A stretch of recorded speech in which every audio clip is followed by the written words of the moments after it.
तोहर साइज बन जाइज कंप्रोमाइज भइल बा भलाई में न छुपावा हो बतावा कब देले बड़ू तू ढलाई में कहानी की ना पीते से हो न पलस नतिया। जी हाँ, आज बात करेंगे बिहार के उस पुलिस ऑफिसर के बीबी के बारे में जो अपने डांस के अदाओं से ना जाने कितनों लोगों को घायल करके रखी है और सोशल मीडिया पे एक अलग ही पहचान बना के रखी। जी हाँ, हम उसी भाभी के बारे में बात करें जिनका नाम है नेहा गुप्ता।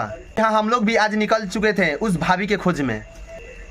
आज हम लोग सोशल मीडिया के द्वारा उस भाभी को ढूंढने निकले थे और उस भाभी को ढूंढ को भी हम लोग निकाल दिए और उनसे हम लोग का डील भी साइन हो गया। वो डील जो आप लोग के सामने मैं कहना चाह रहा हूँ। जी हाँ, वो धमाका मैं आज बताने जा रहा हूँ जो राइटर वीरू भाई ऑफिशियल यूट्यूब चैनल के जो राइटर हैं। जी हाँ, उस पुलिस वाली भाभी को फर्स्ट वीडियो जो राइटर वीरू भाई ऑफिशियल यूट्यूब चैनल पे आएगा, तो उस चैनल को आप लोग जाइए और सब्सक्राइब करके रखिए, क्योंकि उनका 2 से 3 दिनों में राइटर वीरू भाई ऑफिशियल यूट्यूब चैनल पे वो गाना आने वाला है। कसम है उस भाभी का, ये वीडियो जितने भी लोग देख रहे हैं उस भाभी तक पहुंचा दें और इस वीडियो को ज़्यादातर शेयर करें।